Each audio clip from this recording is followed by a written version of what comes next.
President Uhuru Kenyatta today opened a UN conference while welcoming the restructuring of the UN habitant. He called for established organs to re-engineer its processes and enable it to deliver on its core mandate as the lead agency in urbanization and human settlements.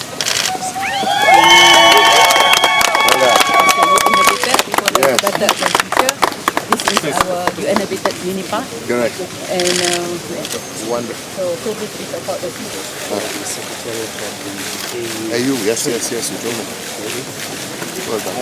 Moving on.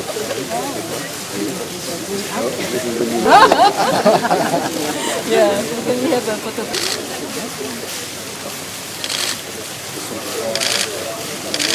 This is very sharp.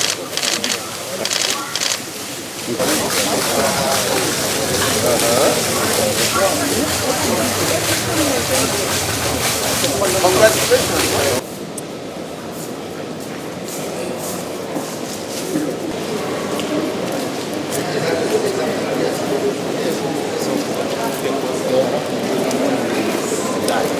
Very much welcome and look forward to opportunities to supporting the. I end my remarks today. I wish you all a very honor with Kakamin of West Java, Indonesia, as our friend capital.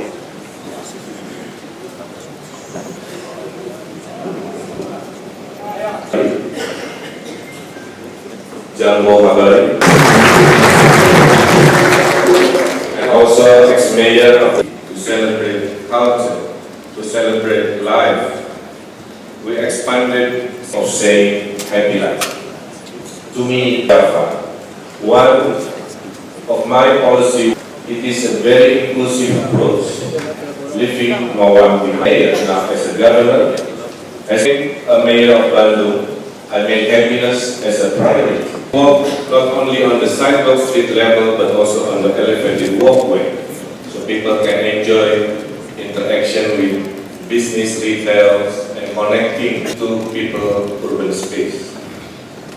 We also closed some car-oriented shopping street into pedestrian street. I remember I got In the areas of research and technology, Kenya has laid emphasis on innovation as an accelerator of the quality of life for its citizens through promotion and development of entrepreneurship, education in all sectors of the economy. The Kenya National Innovation Agency, which was established in 2013 to develop and manage the national innovation system and leverage entrepreneurship towards a self-sustaining economy. And to this end, the country has a number of business incubation centers that include NILAB, iHub, Strathmore University Incubation Center, Kenyatta University, and the Chandaria Incubation Innovation Center. Again, in support of the Paris Agreement on climate change, Kenya is co-leading in the Special Ministerial Roundtable on infrastructure, cities, and local action, together with Turkey and UN Habitat.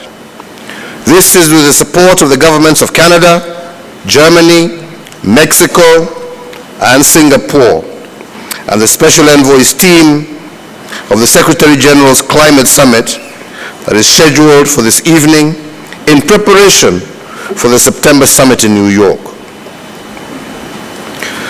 Ladies and gentlemen, despite the numerous initiatives we have embarked on, I still note that inadequate shelter and unsustainable human settlements remain a key challenge. And I therefore continue to urge member countries and partners to seize the opportunity during this UN Habitat Assembly to exchange ideas and best practices with a view of identifying practical solutions for improving our cities and human settlements. And I'm confident, indeed, that your interactions during this assembly will enhance our capacity to better confront and deal with urban challenges, and I therefore encourage you to formulate strategies that will revolutionize our institutions and ensure sustainable urban development and human settlements. I am confident that under the able stewardship of the Executive Director, we shall together attain the Sustainable Development Goals and the new urban agenda and elevate this organization to a higher level. At this juncture, ladies and gentlemen, allow me just to touch on a little bit of my government's efforts to implement the new urban agenda and related global urban agenda. Kenya has outlined 4 key priorities, which we call the Big Four, for implementation over the next 5 years. These include raising the share of manufacturing sector to 15% of GDP, ensuring all citizens enjoy food security and nutrition, and achieving universal health care coverage, while delivering at least 500,000 affordable housing units in major cities around our country. In support of the affordable housing agenda, we have facilitated the establishment of a mortgage liquidity facility in Kenya, the Kenya Mortgage Refinance Company, which aims to support the development of the primary and secondary mortgage markets to provide long-term, secure funding to mortgage lenders and increase availability, affordability of mortgage loans, especially to those of low income. We have also embarked on a major infrastructural development, both on major highways and within our major urban areas, that have helped facilitate mobility, improve sanitation, and access to services by our citizens. Ladies and gentlemen, the overall theme, innovation for a better quality of life in cities and communities, is quite fitting. In almost all parts of the world, societies are currently ill-prepared to plan effectively for the rapid urbanization that is taking place. Indeed, as a result, many countries, including Kenya, have seen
in Nairobi.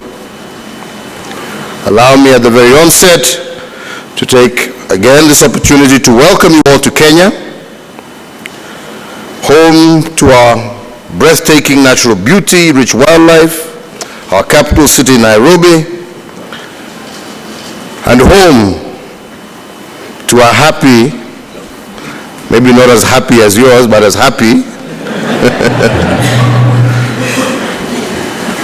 and peaceful people. I note that this assembly replaces the UN Governing Council following the endorsement of the resolution by the United Nations General Assembly in December of last year. The resolution established a new governance structure which upgraded UN Habitat's status to a universal body and created a 36-member board which will be elected during the session. This new structure is really intended to transform UN Habitat's governance, provide oversight, and enhance UN Habitat's efficiency and effectiveness in the delivery of its mandate. As a country, Kenya welcomes this restructuring decision and indeed calls upon the established organs to take up their respective roles in re-engineering the institution and its processes to ensure that it delivers on its core mandate as the lead agency in urbanization and human settlement.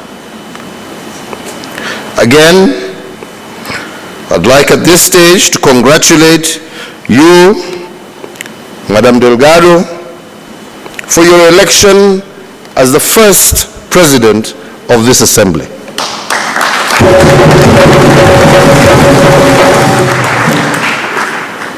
I'd also like to congratulate the Executive Director, Ms. Maimuna Maud Sharif,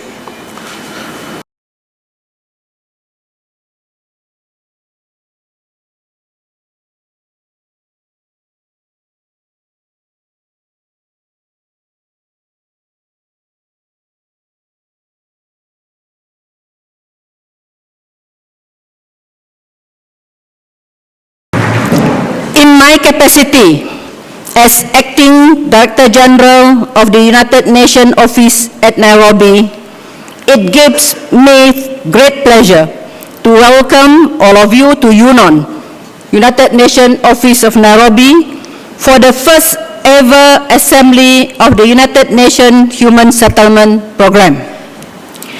Allow me to thank you, Your Excellency, President Kenyatta, for being with us this morning for the opening of this assembly. Your presence here today is a strong manifestation of the close partnership between Kenya and the United Nations organization. This historic first UN Habitat Assembly is taking place at a critical time for the United Nations as the organizations implements global management reforms aims at improving the delivery of efficient, accountable, and cost-effective services. UNON, as a major service provider, is playing its part in these reform efforts and will continue to support UN Habitat as it plays a leading role in implementing the new urban agenda towards achievement of the Sustainable Development Goals. This is also an important time for the Nairobi duty station, which is a vital hub for the organization's operations and activities and remain the only United Nations headquarters in the developing world. The decision of the United Nations General Assembly to replace the previous Governing Council with the Universal UN Habitat Assembly is a further indication of the growing relevance of Nairobi as a global UN center, for where